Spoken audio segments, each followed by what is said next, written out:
Okay, previous video में हमने phase 1 reactions देखे थे। इस वीडियो में लेट्स सी कि फ़ेज़ 2 रिएक्शंस क्या हैं। फ़ेज़ 2 रिएक्शंस का पहले रिएक्शंस हैं क्या ये हैं कॉन्जुगेशन रिएक्शंस। कॉन्जुगेशन रिएक्शंस इनको हम क्यों कहते हैं, क्योंकि यहाँ पर हम जो ड्रग मॉलिक्यूल हमारे पास होता है उसके साथ कोई ना कोई ग्रुप जो है हम कोई मॉलिक्यूल जो है वो कॉन्जुगेट यानी जोड़ देते हैं उसके साथ टू इंक्रीज़ इट्स पोलैरिटी। कितने टाइप के रिएक्शन हमारे पास हैं। हमने पहली बात की थी ग्लूकोनाइडेशन रिएक्शन है एक हमारे पास। दूसरा हमारे पास है सल्फेशन रिएक्शन। तीसरा हमारे पास था मिथाइलेशन रिएक्शन। नंबर 4 हमारे पास था एसिटाइलेशन रिएक्शन। नंबर 5 था अमाइनो एसिड कॉन्जुगेशन रिएक्शन। और उसके बाद हमारे पास था नंबर 6 ग्लूटाथायोन कॉन्जुगेशन रिएक्शन। ठीक है, ये हमारे पास कॉन्जुगेशन रिएक्शंस थे। अब इस बात साफ साफ ये है कि इन सब के नाम जो हैं रिएक्शंस के, उनके सबस्ट्रेट बाइंड किया जा रहा है ड्रग के मॉलिक्यूल के साथ, उसके ये नाम पे रखा गया है। ग्लूकोनाइडेशन रिएक्शन में हमारे पास ग्लूक्रोनिक एसिड जो है वो ड्रग के साथ बाइंड किया जाता है।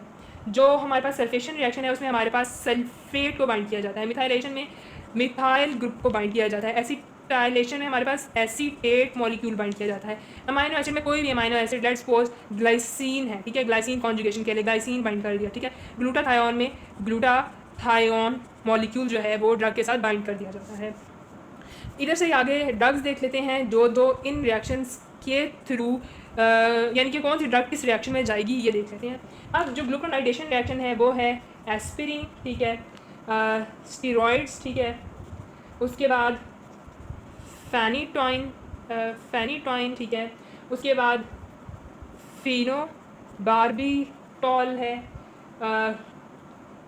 उसके अलावा हमारे पास डिजिटॉक्सिन है, क्लोरएम्फेनिकॉल है, ठीक है, उसके अलावा मॉर्फिन भी है।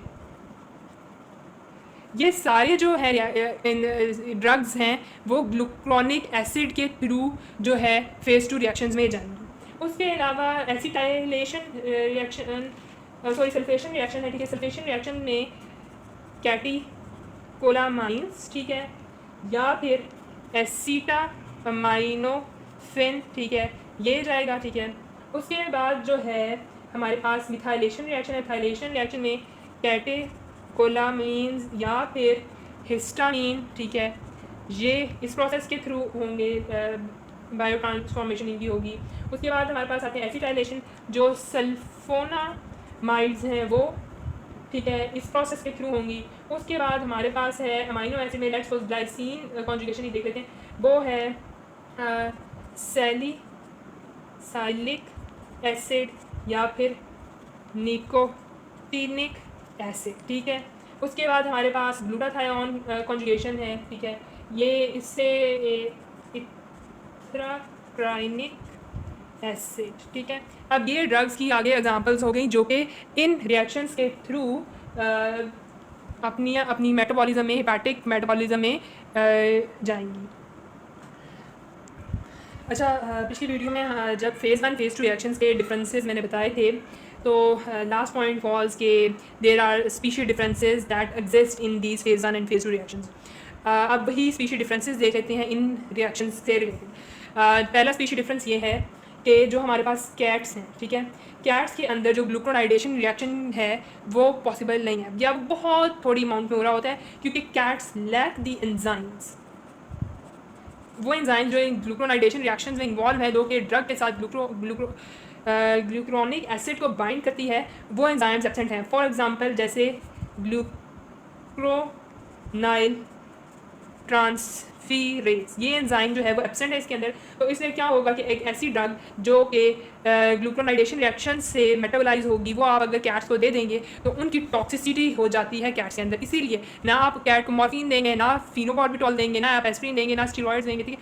ये जो एंजाइम्स हैं जो क्लोरएम्फेनिकॉल, ये आप कैट्स के अंदर फिर अवॉइड करेंगे। इसकी बहुत फेमस सी एग्जांपल है कैट्स के अंदर जो आती है वो है पैरासीटामोल, की टॉक्सिसिटी, ठीक है। लोग क्या करते हैं कि वो जो ह्यूमंस की ड्रग्स हैं वही कैट्स में दे दी जाती है, और जैसे एक बहुत ज़्यादा अब्यूज सी ड्रग कह लेना चाहिए कि पैरासीटामोल ह्यूमंस में है कि कोई भी दर्द हो खा ली जाती है, इस तरह कैट्स बीमार होंगी तो ऑनर्स क्या करेंगे, वो पैरासीटामोल दे देते हैं, और फिर लेटर ऑन क्या होता है कि इसके टॉक्सिसिटी कैट्स के अंदर हो जाएगी, और it will act itself as a poison for the cat, यानी आप अपने जानवरों को खुद अपने हाथों से जहर दे रहे होते हैं। और फिर इसके जब हम आगे आंसर्स पढ़ेंगे तो आई विल डिस्कस के इसकी टॉक्सिसिटी से क्या क्या होता है, जैसे फेशियल असाइटीज़ हो जाती हैं, ठीक है, ब्रेन में जो है फ्लूइड अकमलेट हो रहा होता है, ठीक है, इसका आरबीसीज वगैरह पे भी अफेक्ट जा रहा होता है, ठीक है। तो we will discuss that later. फिर वक्त I am just talking about कि कैट्स में ये रिएक्शन नहीं होता। उसके बाद दूसरा ये है जो डॉग्स हैं, ठीक है, डॉग्स के अंदर ऐसी टाइलेशन रिएक्शन नहीं होगा, ठीक है। एसिटाइलेशन रिएक्शन हमने देखा है सल्फोनामाइड्स जो हैं वो मेटाबोलाइज होती हैं, लेकिन स्टिल आप देखेंगे कि इवन गुड वेट जो है वो भी अपने डॉग्स को सल्फोनामाइड्स लगा देते हैं, ठीक है। उसकी रीज़न ये है कि डॉग्स में बेशक एसिटाइलेशन रिएक्शन नहीं है, यानी कि एसिटाइलेशन रिएक्शन से सल्फोनामाइड्स कभी भी मेटाबोलाइज नहीं होगा, but they have an alternate enzyme system जिसको हम कहते हैं एन एसिटाइल ट्रांसफेरेज 1 सिस्टम, ठीक है।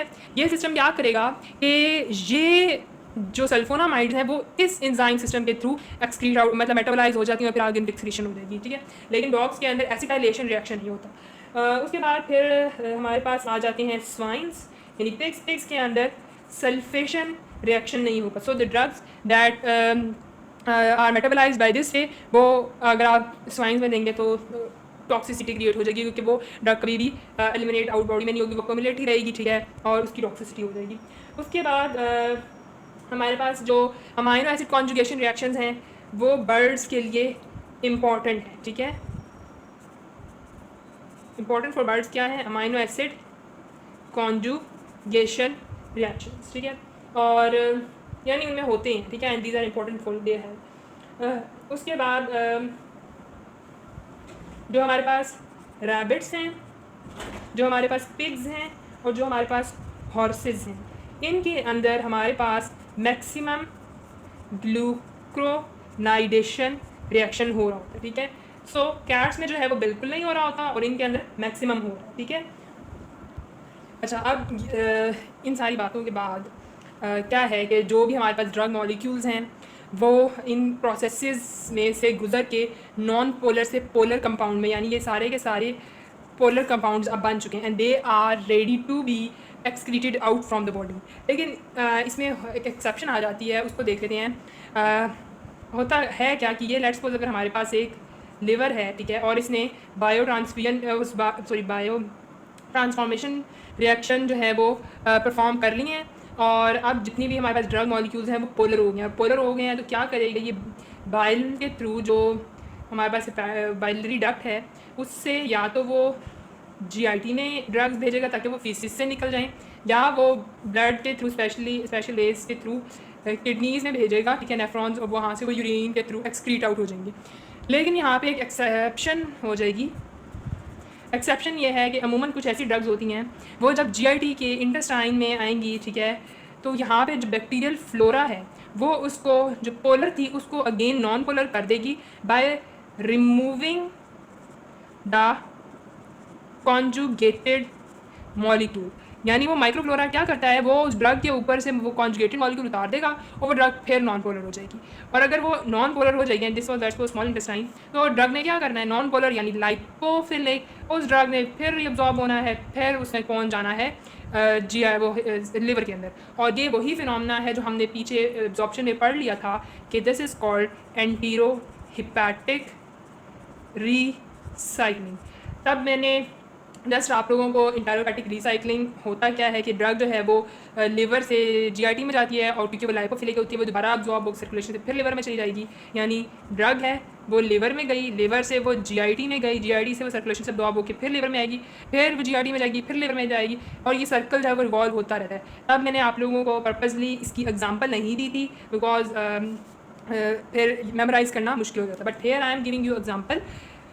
और इसकी एग्जांपल जो है वो ग्लूक्रोनाइडेशन रिएक्शन है, ठीक है। बहुत से ऐसी ड्रग्स जिनके साथ ग्लूक्रोनिक एसिड लगा हुआ होगा वो उनके चांसेस होते हैं कि वो जब DRT में जाएंगी तो जो वहाँ का माइक्रोफ्लोरा है उनको उसके ऊपर से वो ग्लूकोनिक एसिड को उतार दे, ठीक है, और वो क्या है, वो इंटायर हेपेटिक रिसाइकलिंग में रिवॉल्व होते रहे, ठीक है। इसके बाद कुछ और बातें हैं फेज़ 2 कॉन्जुगेशन रिएक्शंस के ऊपर, and we will see them in the next video.